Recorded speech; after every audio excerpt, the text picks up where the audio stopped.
akkuma quba qabdanii fi hordofaa turtanitti dhaabbanni Project Care Lammii Relief and Development Organization Islamic Relief fi Yuunivarsiitii Haramaayaa qindoominaan ta'uudhaan meeshaa wallaansa yaalaa biyyoota alaa irraa gara biyyaa galchuudhaan hospitaalotaaf raabsaa jiran irratti riisarchii fi dookumentarii dalagaa turreen har'a magaalaa Galamsoo hospitaala Galamsootti argamnee jirra.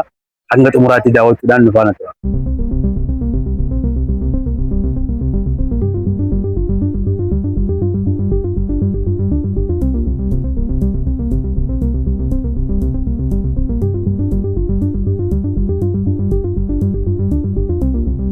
Dr. Tajir Siraji, Medical Director Hospitaala Waliigalaa Galamsooti. Jalqaba irratti keessummoonni Haramaa Yuunivarsiitiirraa waan irra jirruu fi haala meeshaalee bara darbee dhaabbata akka Fur Islamic Relief Haramaa Yuunivarsiitii wajjin ta'uudhaan meeshaalee diyaaspoorota qindeessuudhaan baay'ee lakkoofsa kennuuf kenname.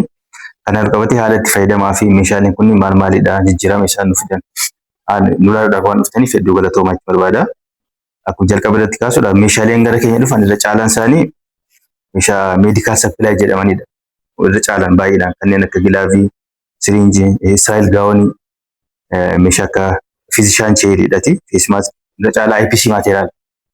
Kan irratti dabalatee immoo meeshaaleen dhaabbataan yeroo baay'ee tajaajila kennu kan akka firiija baay'eetu jira. Diipi firiizer, meedikeeshin firiijii hedduutu keessa jira. Diifibrileetara ni jira ammas CPR'n kan leetisteetii indistee jira peeshantoota jiraniif ittiin diifibrileetara ni jira. ECG maashinii ni jira. Sakshi maashin akkasumas raadiyantii hormariin kan daa'immaniif fayyadu baay'eetu jira. Akkasumas deelivarii koochii kan kutaa da'umsatii fayyadus keessatti ni argama.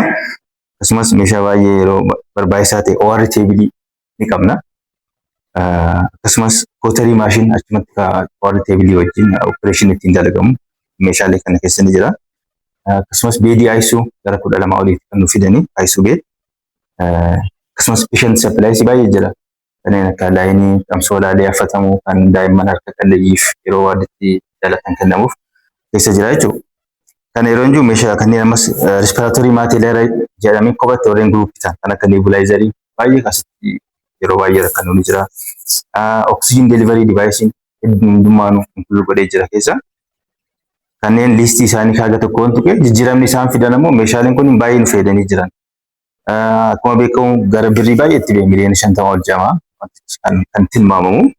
San keessaa immoo sarviisa haaraa nu eegalchiisuu baannes meeshaan kun sarviisa qabnu sustain ta'ee odoo interruption takka hin jiraanne akka nuti kenninuuf haga ammatti nu gargaaree jira. Even ammallee soora keessaa ni qabna gahaadha jechuudha.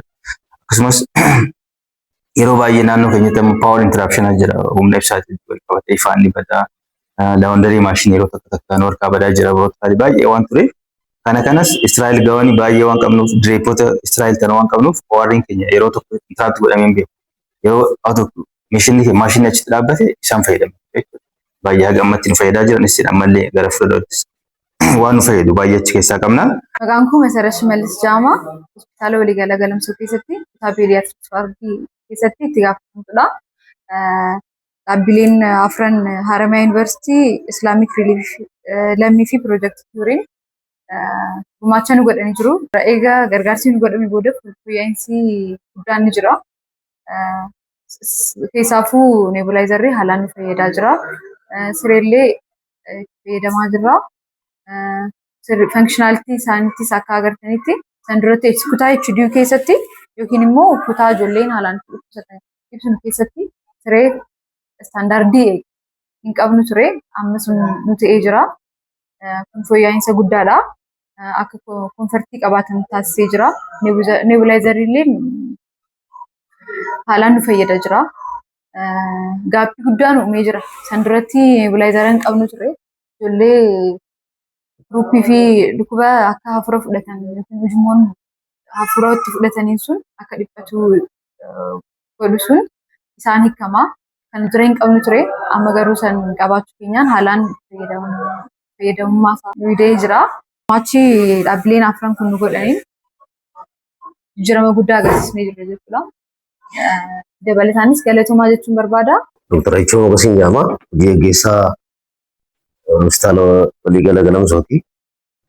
Duraan dursee warreen galateeffamuu qaban keessaa tokkoffaa Project Cure meeshaalee meeshaalee walitti qabee bitee hospitaala keenya erguu isaatiif galatoominaani.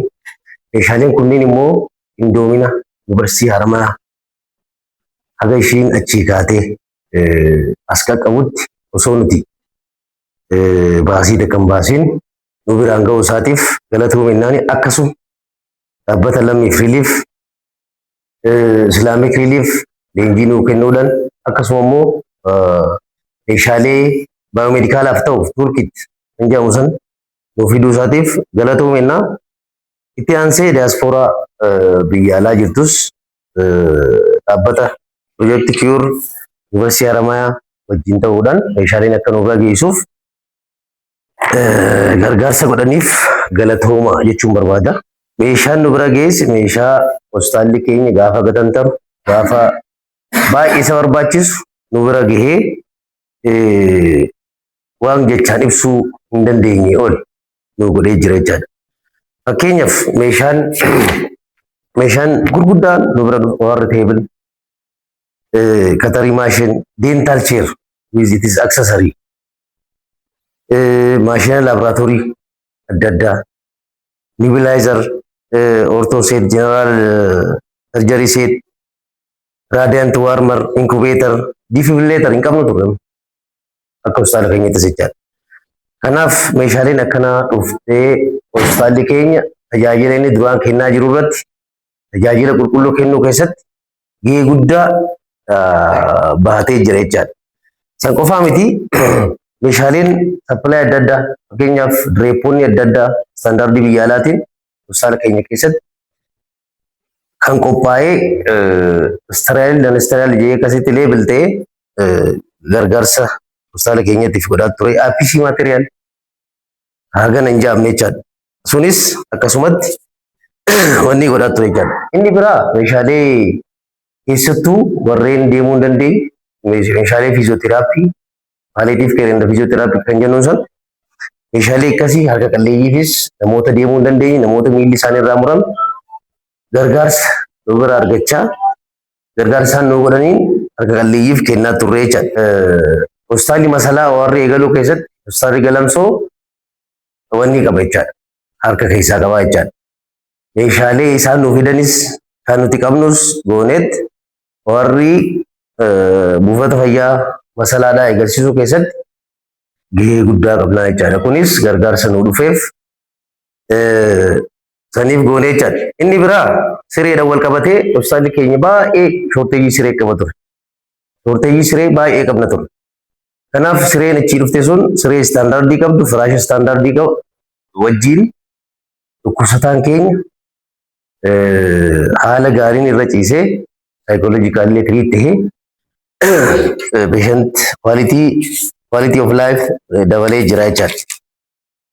Gama biraatiin buufanni fayyaa hedduun aksesarii nu bira argatee fakkeenyaaf buufanni keessattuu nearly around buufata 6 jechaadha.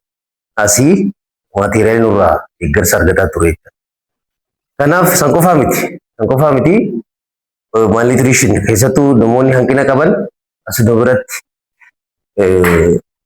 uffata adda addaa uffata meeshaa san keessatti dhufte uffata adda addaa itti fayyadamaa jiran jechaadha. Isaanis san bira darbees haga sappilaay istaafii ta'uun uffata fakkeenyaaf code of conduct uffata seeraa sun hundi achi keessa kan jiru tahee ogeessaaf cinaan kennamee cinaan immoo kan kennamuuf deemaa jiru ta'uusaa asumaan ibsuu barbaada.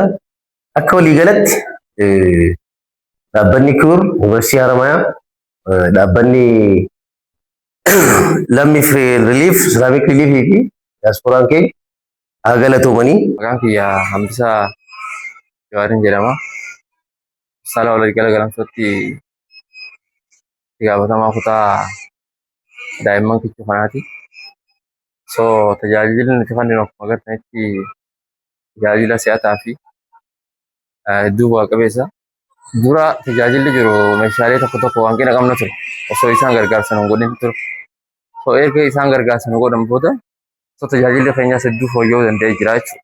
Ispeeshaalii meeshaaleedhaan wal qabate meeshaalee yaalaatiin gama maashinoota tokko tokko sireewwan dhukkubsatan irra jiru wal qabatee kun fooyya'uu danda'ee jira jechuudha keessatti. San qofaa miti. Meeshaalee kutaa kanatti emergency medication waan jedhamu jira. So erga dhaabbanni sun tajaajila taasisee emergency medication san hedduu fayyadamuu dandeenya jira jechuudha. Kan duraan qabnu. So emergency medication san hedduu waan vital ta'e jechuudha. Lubbuu namaa seefuu duratti. So erga dhaabbanni sun gargaarsa nu godhe more tajaajila keenyas hedduu fooyya'ee amma akkuma agartan sadarkaa kanarra jirra jechuudha. Hedduu daa'imman asitti hedduu daa'imman karaa baay'ee cimsinee jaallachuu asitti.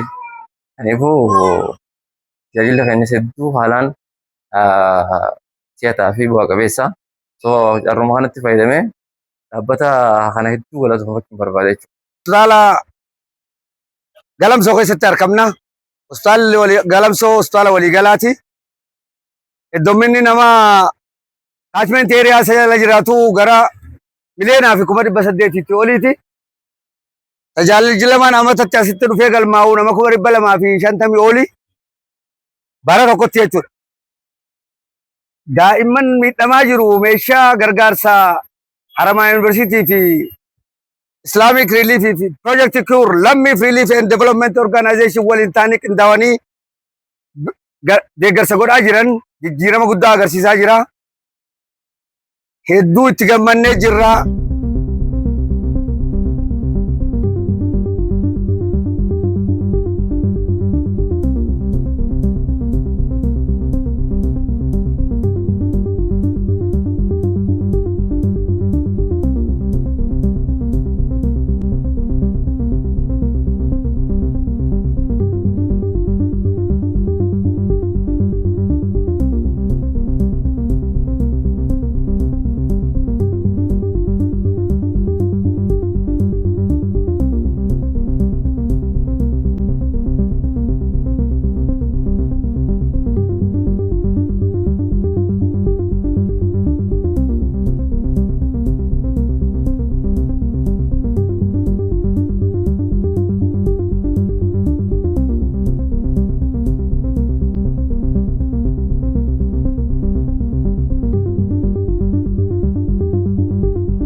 Akkuma hordofaa turtanii guyyaa har'aa ammoo godina Harargee Lixaa magaalaa Hirnaatti kan argamu hospitaala magaalaa Hirnaatti argama. Egaan dookumentarii keenya keessatti meeshaalee wallaansa fayyaatiif barbaachisu kanneen qindoominaan Haramaayaa Yuunivarsiitii Project Care Lammi Relief Development Organization fi Islamic Relief waliin ta'uudhaan meeshaalee wallaansa fayyaatiif barbaachisu isaan gara hospitaala kanaatti fidan tajaajilli inni kennaa jiru maal fakkaata waan jiru kan isin daawwachiifnu ta'a. Hospitaala Hirnaa daawwachuudhaan hanga xumuraa faana tura.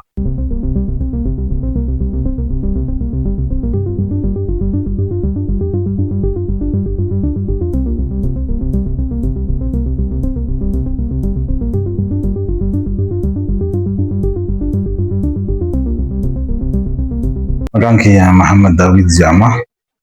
Geggeessaa hospitaala jalqaba Hirnaati. Akkuma beekamu hospitaalli jalqaba Hirnaa bara 2010 irraa eegalee hojii tajaajila fayyaa wal qabatee kan eegalee jira. Kana keessatti hospitaalli keenya uummata 700 oliif jechuun aanaa Shanan Dugoo, aanaa Dobbaa, aanaa Xulloo ta'ee bulchiinsa magaalaa Hirnaatiif akka jiddugala riifalaaraatti kan hojjechaa jirudha. Kana keessatti immoo yoo xiqqaate buufataaleen fayyaa 21 hara keenyatti dhukkubsataa ol erguudhaan nuti tajaajila kennina. Tajaajila nuti kennu tajaajila bal'aa kennaa jira. Tajaajila cibsanii yaaluu, tajaajila X-ray maashinii laaboraatoorii hedduu gosa hedduu da'umsaa daa'imman reefuu dhalatanii tajaajila cibsanii yaaluu dhibee cimaatillee kannaa jira jechuudha. Gaafa kana kan inni ogeeyyii ispeeshaalistoota gosa 4 fi haakimoota 7 imerjensii sarjarii ogeessa 3 fi ogeessota biraatti wajjin wal qabatee tajaajila kannaa jira. Tajaajila bal'aa kan kana keessatti immoo akka mootummaatti waan hunda guutuu hin danda'amu. Tajaajila kan duratti meeshaaleen takka takka nu hanqata turedha. Garuu rakkoo keenya kan ilaaluudhaan Project Cure lammiif Islamic Relief fi dhalattoonni hirnaatii fi naannoo isii waliin qindoomiidhaan meeshaalee tilmaama qarshii miliyoona 70 ol tilmaamamu deeggarsii nuu kennamee jira. Meeshaaleen nuu kenname kana keessattuu kutaalee hunda irratti jijjiirama fidaa jira jechuudha. Kutaalee da'umsaatti yoo jiraate akkaataa bifa ammayyaawaatiin namni rahaa ta'ee kan irratti da'uu danda'u kutaa daa'imman reefu dhalataniitiif immoo inkubeetarrii, waarmarrii, kutaa imerjensiitiif immoo istireecharoota, wiilcharoota, sireelee ammayyaa akkaataa koonfartii mijataa dhibamaaf ta'u nuu kennamee kana keessatti immoo tajaajilli keenya erga Project Cure lammiif fi Haramaya University Islamic Relief wajjin deeggarsa nuu kennan booda tajaajilli naannoo kanatti nuti kennaa jirru keessattuu altiraasaawundii wajjin wal qabatee nu biratti jalqaba rakkoo altiraasaawundii maashina altiraasaawundii nu gaafadee baay'ee rakkachaa ture. Amma haadholeen ulfaa dhibee hatattamaa addaan baasuu keessatti gahee guddaa taphachaa jira. Tajaajila bal'aa nu kennaa jira. Kanaaf dhaabbata kanaa fi ijoollee biyyaa galatoomfachuun barbaadaadha. Maqaan kiyya Kiniyaa Maamadiin Jaama ogeessa hospitaala jalqaba hirnaati narsiidha. Hospitaala kana keessa duraan hanqina meeshaalee hedduu qabna ture. Eegan ammoo gargaarsi nu dhufeen waa hedduu nuuf rabe wiilcharii, istireecharaa, kutaa piroozijaraallee Israa'elii fi kiliinii adda addaa bikkatti kaayannu hedduutu nu qophaa'e ture. Beediis hanqina qabna ture. Beedii kanarra cibsaa ture duraan persentii. Amma immoo akkanaadhaa kutaa sanillee hedduu jira. Asis ni jira. Meeshaalee hedduun jijjiirama fidee harkannee jira. Haala kana persentiin baay'eedha. Akka piraayimarii miti feeziin foloo yoo ilaaltu akka jeneraaliiti. Kanaafuu persentiin amma seetiskaanii qofa faadhaaf riifarii deemu jira. Erga meeshaan kun amma hedduun nu dhufe riifariin sanillee xiqqaachaa jira. Meeshaalee amma riifarii barbaachisuuf hospitaalli kunis hara jeneraalii guddatee seetiskaanillee asitti yoo argame dhukkubsataan keenya riifarii irraa baasiif akka saaxilamne nama fayyada. Illee haala gaarii wanni barbaachisu yoo akkasii nu guutamte tajaajila quubsaa si'ataa ta'e kennuudhaaf itti gammannaa jechuudha. Kanaafuu kanuma jechuun barbaade warri nu gargaarsa kana godhee uummata keenyaaf tajaajila kana akka kan nu godhe haa galatoomu jaa. Haafellee fuulduraaf akka nu gargaaraniin jaa galatooma. Maqaan kiyya Dr. Daanyaachaw Kaasaa Injaama Quality Director hospitaala kanaati. Hospitaala Hirnaa Primary Hospitaaliiti. Yaa'u hospitaalli keenya kun rakkoo baay'ee cimaa ta'e tokko qabna ture.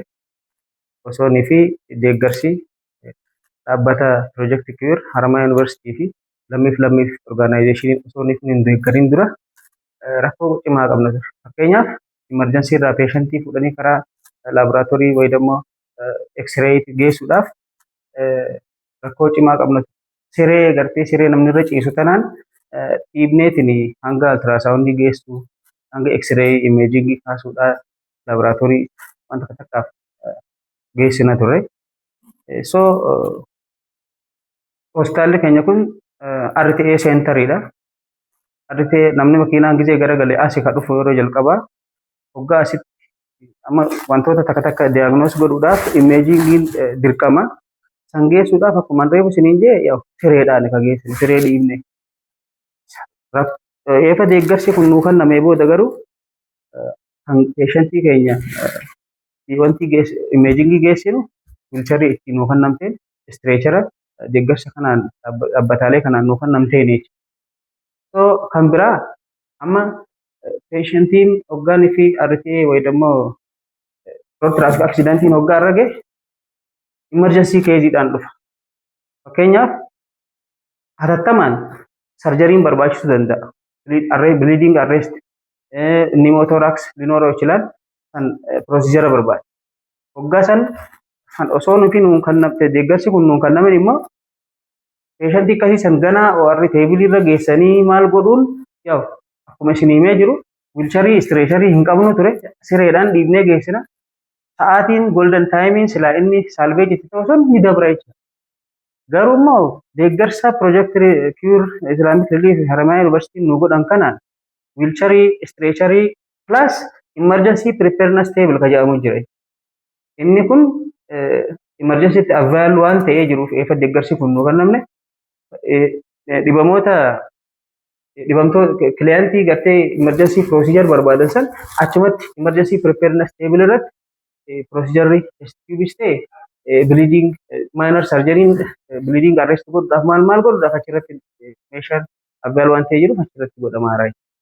Kan biraa waa'ee amma obsi delivery kanaan wal qabatee waan jiru ultrasoundiin keenya ka dur gisee hospitaalli kun ijaaramu wajji ture tabalaashee nurraa badee ture. Rakkoo soofteerii korraapti godhee jecha. Yeroo baay'ee nuti soofteera san ripeer godhuudhaaf hanga asii Finfinnee Oromiyaa dheeneetiin baayomedikaal injinarii baay'ee finnee taa'ee godhanii dadhabanii ture. Sababa saniifuu hospitaala Dadareerraa ergifannaadhaan ultrasoundii xiqqishoo takka ekstiraa waan qabaniif irraa ergifanneeti asitti ultrasoundii rizooluushinii isii gadi bu'aa dhalleedha saniin laalaa turre. Garuu eefa piroojeektii kiwur haramayaa yuunivarsiitii fi lammiif orgaanaayzeeshiniin kun deeggarsa meeshaalee nu godhanii booda ultrasoundii achitti isaan nu kennaniin wanti sun hundi furamee hawaasni gara 725 fi 526 lakkaa'ama kun asi sarviisa argataa jira. Ahmad Abdullaatiin jedhama. Gaafatamaa kutaanii kuti. Kanaan dura rakkoolee garaagaraatu ture. Daa'imman osoo hafuura yookaan immoo hafuura baafachuu hin danda'in rakkoolee garaagaraatu ture jechuudha. Amma immoo sababa gargaarsa yuunivarsiitii Haramayaa kuri piroojeekti dhaabbata lammiif islaamik riiliif kan jedhamuun erga nu deeggaranii booda meeshaalee garaagaraa kan nuuf fidanii jiran jechuudha. Amma daa'imman haala gaariidhaan kunuunsa isaanii argachaa jiran jechuudha. Kuni warmanaa fi veenii daa'immanii yookaan immoo hidda daa'immanii haala asirratti barbaanne daa'ima asfegzaa kennee warra akka mokoonii aspaareeshinii kan jedhaman haala kanaan asirratti veenii isaaniitii fi fluudii prepaareeshinii goonee fi yaallaa jechuudha. Inni itti aanu immoo inkubeetara. Inkubeetarri immoo daa'imman low birth weight yookaan immoo osoo kiiloon isaanii hin guutamin kiiloo 1.5 as keessa galchinee asirratti niwutiriishin harma haadhaa enigituu fiidingii ho'a isaanii laayikaas as feturas akka gadaamessa haadhatti tajaajilaa jechuudha. Kanaaf dhaabbanni kun haalan nuuf haa galatoomu kana boodallee jechuudha yoo deeggarsa meeshaalee garaagaraa qabaatan taate laayikaas sipaap wantoota oksijiinii meeshaalee oksijiinii wal qabatan sipaap maashinii jedhamu isa sanillee yoo nu deeggaran ni feenaa jechuudha. Kanaaf hojiilee yookaan immoo meeshaaleen kun biyya keenya keessatti hin argamanii dhaabbata kanaan jechuudha kan deeggarsi kun nuuf kenname. Kanaaf baay'ee haa galatoomanii. Hospitaala sadarkaa jalqabaa Hirnaa keessatti waardiin tun waardii imerjensiidhaati. Waardii imerjensii irraa kutaan ammaan taditti argamnu kun ammoo kutaa dhimmoonnidha jechuudha. Kutaa piroosijaraati. Kutaa piroozijarri adda addaa itti dalagamu. Kana dura gaafa meeshaan piroojeektii kuureedhaan nu hin dhufin meeshaaleen itti hojjechaa turre tokko kana ture. Haandileen kunoo kan achirra jiru sani. Yeroo hedduu iddoon meeshaa sterlaayizii fi aansterlaayizii itti addaan baafannee peeshantiidhaaf ittiin hojjennu nu rakkisaa ture jechuudha gaafa sana. Meeshaawwan takkittiin akkana qabdi. Iddoo meeshaa emerjensiidhaa, emerjensii daragii fi wantoota adda addaa itti kaayyannulleen meeshaan hin qabdu ture. Yeroo eega san booda immoo meeshaan tun piroojeektii kuureedhaan eeganuu dhufte booda emerjensii pirepaaredinasii yamtee meeshaa kun eeganuu dhufe booda asirratti peeshantii hojjenna. Meeshaan ture akkuma isinitti mul'atu kunoo kan peeshantiin ittiin deemee ol ba'u liiftii mataa isii danda'ee qabdi. Kunoo akkanatti banee isin agarsiisuu danda'a jechuudha. Liiftii mataa isii danda'e peeshantiin irra dhaabbatee ittiin ol ba'u qabdi. Akkasumas sammalee kunoo meeshaa lookara iddoo meeshaa adda addaa emerjensii pirepaaredinasii jechuudha. As keessatti kan ittiin meeshaa sterilize fi unsterilize taate tan ittiin keessa kaayyannee asuma keessa baafannee ittiin dalagna. Jijjiiramni dhufee kana jechuudha. Haala salphaadhaan peeshantii illee ciibsinee meeshaan ittiin iddoo sterilize goonee fi ta'an sterilize ittiin addaan baafannee lookara adda addaa keessatti itti qopheeffannee itti fayyadamaa turre jechuudha. Yeroo jalqabaatiif iddoon akkasii kaayyannee itti fayyadamnu hin jiru. Argaan kunoo kan itti hojjechaa turre kana fakkaata. Taatee keessatti argamna hospitaala Hirnaa. Meeshaa gargaarsaa nu dhufte biyya alaarraa. Ati waan qabnu kana hammaan tanaa kana baay'ee zamanaa'edha hammaan tanaa kun. Naa kana as keessaa kun pilaasentaa piitidha. Asitti baastaa pilaasentaa kana miila isiiti haadhaan miila asirratti haataa. Hospitaala Hirnaa keessa jirra. Hospitaalli Hirnaa hospitaala sadarkaa duraati. Hospitaalli sadarkaa duraa tajaajilli inni kennu akka istaandardi biyyattiidhaatti gara nama 100,000tiif kaachimenti eeriyaa isaa jalatti kan kennu. Garuu hospitaalli kun isa jala uummanni jiraatu baay'ee waan ta'eef jecha nama 700 ol waan ta'eef jecha hospitaalli amatatti namni dhufee asin laalamu gara 73 oliiti kan maanta galmaa'ee jiru bara irra dabarree kana qoftiinu. Hospitaalli kun sadarkaa lammaffaatti ol guddachuun sadarkaa hospitaala waliigalaatti ol guddachuun barbaachisaa akka ta'e namatti mul'isa. Kunoo piroojeektii Kiwur Haramaa Yuunivarsiitii Lammii Relief and Development Organization lammiilee biyya alaa jiran kan tiraanspoortii meeshaalee kanaa danda'an hundinuu asirratti akka agartan kana hayyoonni hirna kana irraa baatan kan biyya keessa jiranii fi kan biyya alaa jiran hundinuu gargaarsi yeroo takkaa ummata kana wal ga'uun akka jabaadha. Buufata fayyaadhaa buufataalee fayyaadhaa 21titu asitti riifar godha. Aanaa 3 fi bulchiinsa magaalaa Hirnaa dabalatee hundinuu asitti nama waan erguu jecha hospitaalli kun wayyeeffamuus guddifamuuf gargaarsa isaatis tuqufuu qaba. Warreen ammoo kana godhuudhaaf ilaaga ammaa qabsoo gootan Yuunivarsiitii Haramaayaatti hangafee Lammii Relief and Development Organization Islamic Relief Canada Project Kiwur mata dureedhaatti haa galatoomaniin ja'a.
Arras bakki itti argamnu godina Arsii keessatti kan argamu hospitaala sadarkaa jalqabaa Suudeeti.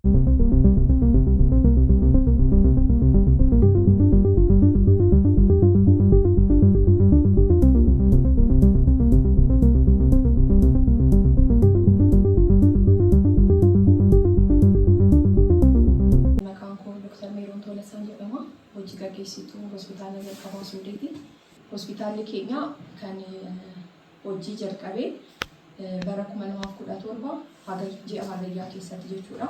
Arjoomni meeshaalee kun kan hospitaala keenya gahe gaafa guyyaa Hagayyaa 16ti Juulaay 24 jechuudha. Sireewwan irraa jalqabna. Sireewwan gara 19 kan ta'an akaakuu garaagaraa jechuudha. ICU siree ICU irraa ta'u 7 kan immoo kutaa cibsanii yaaluu kan birootiif kan ta'u 8 kan kutaa daa'immanii 2 kan examination model yookaan immoo akkuma dhukkubsataan dhufetti dhukkubsataa kan ittiin ilaalan irratti godhanii examination tape bed kan jedhamu lama walii garagara sireewwan akaakuu garagaraa 19 nu dhufee hojiirra jira jechuudha. Meeshaalee gurguddoo jennee kan ibsuu dandeenyudha. Isaan qofa osoo hin ta'in sappilaayota kanneen akka chest tube, ophthalmoscope kan ija itti ilaalamu jechuudha. Surgical sets yeroo tajaajilli baqaqsanii yaaluu godhamu meeshaalee itti fayyadaman consumable yookaan immoo meeshaalee dhumeeyyii ta'an yommuu ilaallu immoo personal protective equipments kanneen akka glove, mask, alcohol, eye goggle, gown kan isaan kanneen jechuudha ni dhufeera. Syringes of different size marfeewwan saayizii garaagaraa ni dhufeera. Patient supply kanneen akka daayiparii, maanuwaal, saakar, ofiis supply kan ofiisitti itti fayyadamnu teessoowwan, waraqaa, foldariiwwan kuni kaasirratti ilaaltan mana stoorii qopheessineedha. Nuti qopheessineedha. Akkuma ilaaltan kana sheelficha mukaan qopheessineeyyuu ogeessota islaamik reliif irraa dhufanii kunniin injiinaroota jechuudha ilaalanii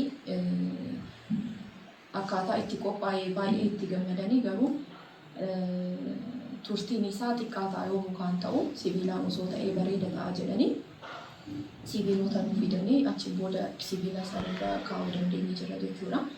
Yoo adoolessa irraa ilaallu 66 ture. Adoolessan jedhee waxabajji adoolessa 65 ture. Hagayya erga meeshaan kun nu dhufeerraa immoo hagayya 111 fulbaana 126 onkoloolessa darbee kan immoo 132 tajaajila cibsanii yaaluu kennuu dandeenye jira jechuudha. Kunis kan ta'eef sireewwan dabalataa waan arganneef patient monitoringii maateriaalota waan arganneef keerii dabalataa kennuu dandeenye jira. Dr. Tashooma Gammachuun jedhama. Ispeeshaalistii ulfaaf gadaamessaa fi meedikaal daayirektara hospitaala jalqabaa Suudeeti. Kana dura hospitaalli keenya liid kilaaster hospitaala jedhaman keessaa isa tokkodha. Tajaajila adda addaa kennaa kan turedha.